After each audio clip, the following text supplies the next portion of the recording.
ओम शांति। सुनते हैं 9 जनवरी 83 के अव्यक्त बाप दादा के मधुर महावाक्य। आज की मुरली का टाइटल है व्यर्थ को छोड़ समर्थ संकल्प चलाओ। आज बाबा ने मुरली में रात को नींद ना आए तो क्या करें, फिर बाबा ने तन और मन दोनों को खुश रखने के लिए क्या करें, थर्ड व्यर्थ को समर्थ संकल्प में कैसे बदलें, और लास्ट ईर्ष्या को कैसे जीते।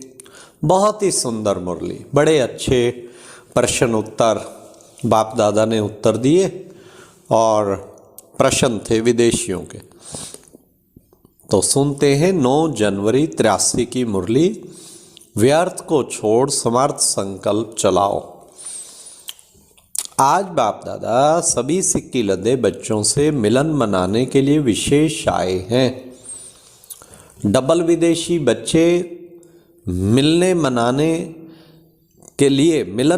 के लिए सदा इंतज़ार में रहते हैं।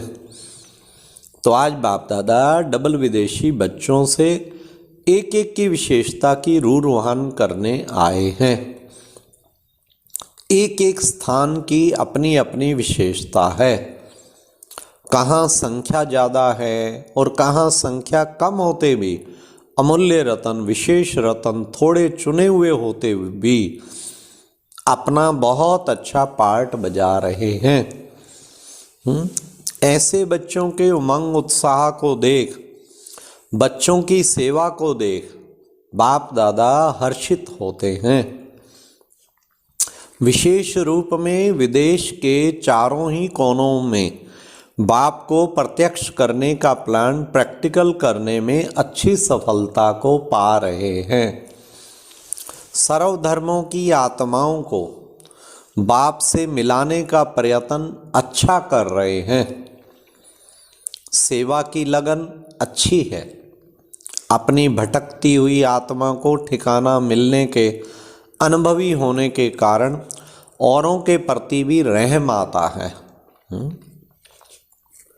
जो भी दूर दूर से आए हैं उन्हों का एक ही उमंग है कि जाना है और अन्य को भी लेके जाना है।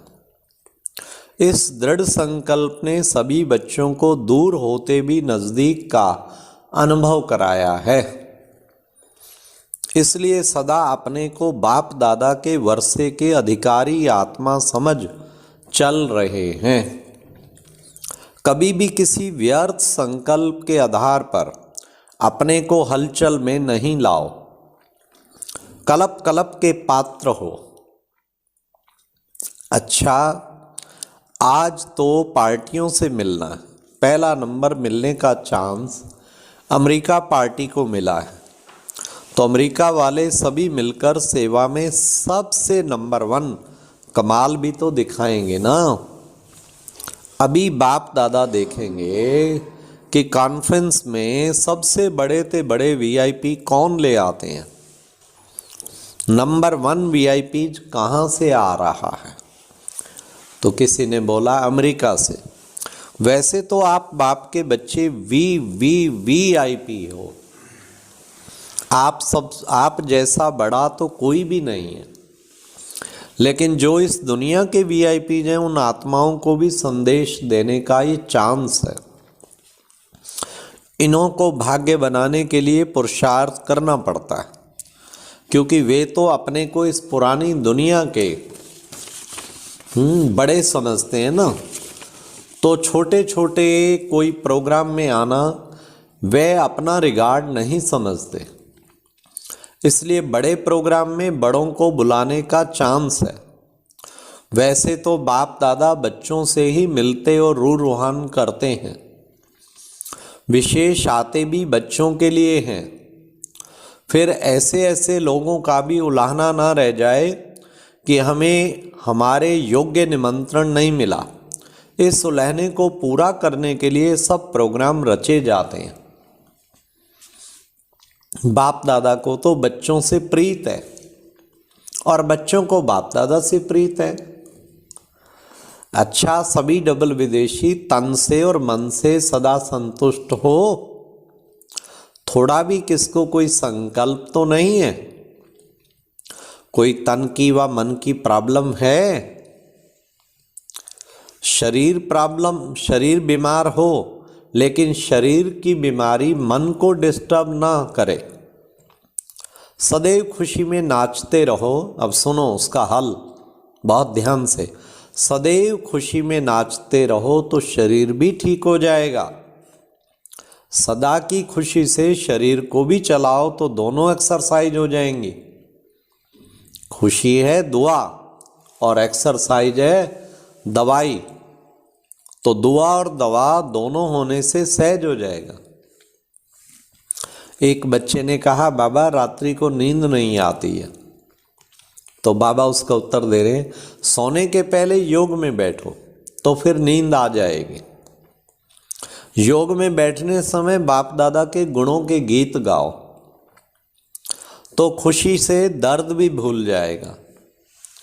खुशी के बिना सिर्फ ये प्रयत्न करते हो कि मैं आत्मा हूँ, मैं आत्मा हूँ, तो इस मेहनत के कारण दर्द भी फील होता है।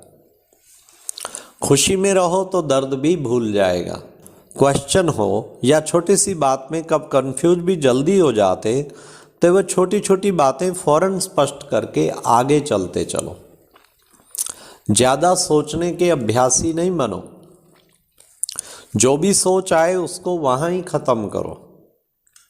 एक सोच के पीछे अनेक सोच चलने से फिर स्थिति और शरीर दोनों पर असर पड़ता है। इसलिए डबल विदेशी बच्चों को सोचने की बात पर डबल अटेंशन देना चाहिए, क्योंकि अकेले रहकर सोचने के नेचुरल अभ्यासी हो। तो यह अभ्यास जो पड़ा हुआ है, इसलिए यहाँ भी छोटी छोटी बात पर ज़्यादा सोचते हो। तो जो भी सोच आए उसको वहाँ ही ख़त्म कर दो। तो सोचने में टाइम वेस्ट जाता और खुशी भी गायब हो जाती और शरीर पर भी असर आता है। उसके कारण फिर सोच चलता है। इसलिए तन और मन दोनों को सदा खुश रखने के लिए, बड़े ध्यान से सुनना, तन और मन दोनों को सदा खुश रखने के लिए सोचो कम। अगर सोचना ही है, फिर सोचने की भी छुट्टी दी है बाबा ने अगर सोचना ही है तो ज्ञान रत्नों को सोचो। व्यर्थ संकल्प की भेंट में समर्थ संकल्प हर बात का होता है। मानो अपनी स्थिति व योग के लिए व्यर्थ संकल्प चलता है कि मेरा पार्ट तो इतना दिखाई नहीं देता, योग लगता ही नहीं है, अशरीरी होते ही नहीं है। यह है व्यर्थ संकल्प। उनकी भेंट में समर्थ संकल्प करो, याद तो मेरा स्वधर्म है। बच्चे का धर्म ही है बाप को याद करना। क्यों नहीं होगा? जरूर होगा। मैं योगी नहीं तो और कौन बनेगा? मैं ही कल्प कल्प का सहज योगी हूँ। तो व्यर्थ की बजाय इस प्रकार के समर्थ संकल्प चलाओ। मेरा शरीर चल नहीं सकता, यह व्यर्थ संकल्प नहीं चलाओ। इसकी बजाय समर्थ संकल्प यह है कि इसी अंतिम जन्म में बाप ने हमको अपना बनाया है। कमाल है, बलिहारी इस अंतिम शरीर की, जो इस पुराने शरीर द्वारा जन्म जन्म का वर्षा ले लिया। दिलकश के संकल्प नहीं करो, लेकिन खुशी के संकल्प करो। वहाँ मेरा पुराना शरीर जिसने बाप से मिलाने के निमित्त बनाया, वाह वाह कर चलाओ। जैसे घोड़े को प्यार से हाथ से चलाते हैं ना, तो घोड़ा बहुत अच्छा चलता है। अगर घोड़े को बार बार चाबुक लगाएंगे तो और ही तंग करेगा। ये शरीर भी आपका है, इनको बार बार ऐसे नहीं कहो ये पुराना है, बेकार शरीर है। यह कहना जैसे चाबुक लगाते।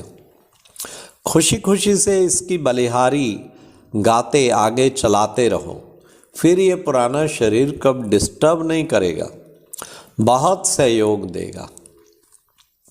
कोई ने कहा प्रॉमिस भी करके जाते हैं, फिर भी बाबा माया आ जाती है माया से घबराते क्यों हो?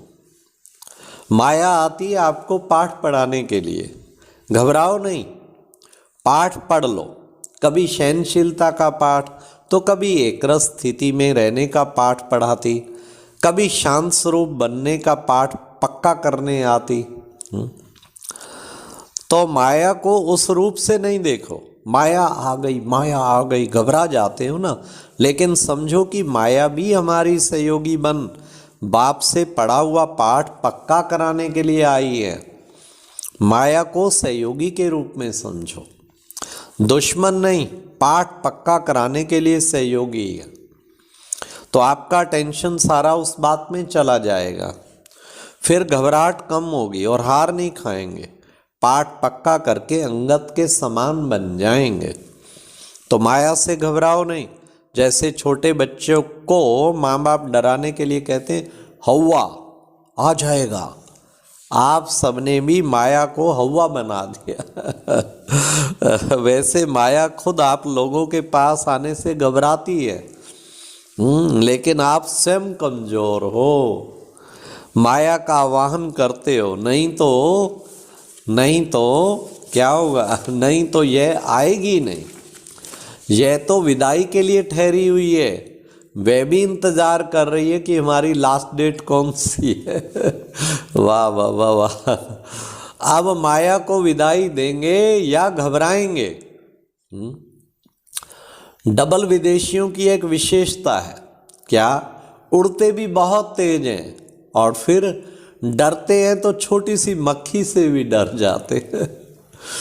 एक दिन बहुत खुशी में नाचते रहेंगे और दूसरे दिन फिर चेहरा बदली हो जाएगा। इस नेचर को बदली करो। इसका कारण क्या है? इन सब कारणों का भी फाउंडेशन है सहन शक्ति की कमी। सहन करने के संस्कार शुरू से नहीं है, इसलिए जल्दी घबरा जाते हो। स्थान को बदलेंगे या जिनसे तंग होंगे उनको बदल लेंगे, अपने को नहीं बदलेंगे ना, अपने को नहीं बदलेंगे। यह जो संस्कार है वह बदलना है, मुझे अपने को बदलना है, स्थान को व दूसरे को नहीं बदलना है, लेकिन अपने को बदलना है। यह ज़्यादा स्मृति में रखो, समझा?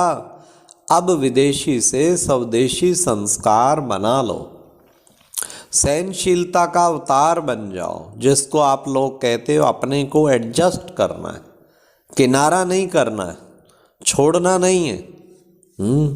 तो ये बाबा ने खास विशेष इशारा किया।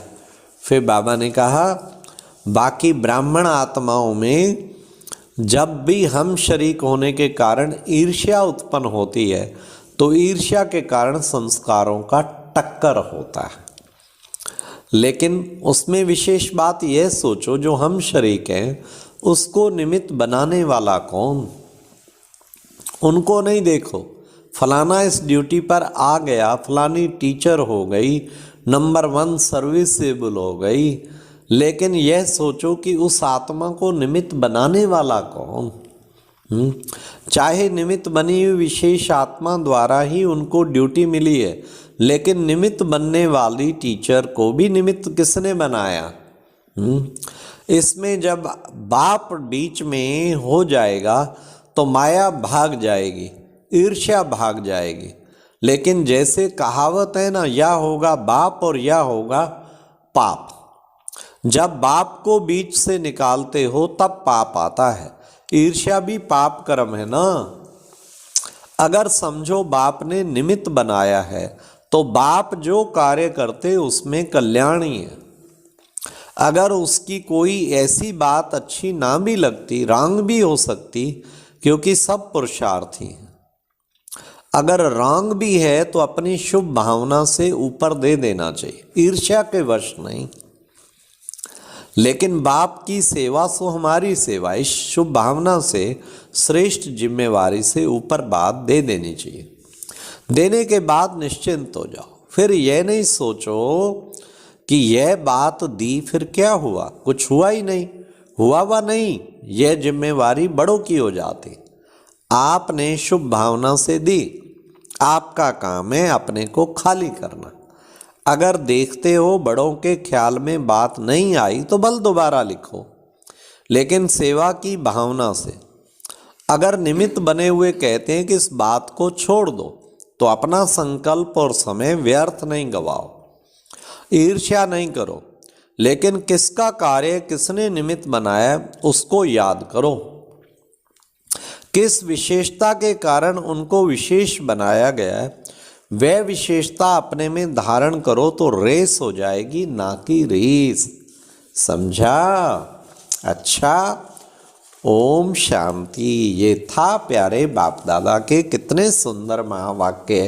रात को याद में सो, तन मन खुश रखने के लिए क्या करो, व्यर्थ को समर्थ में और बदलो। अब यह एक बहुत अच्छी वीडियो भी जरूर देखें।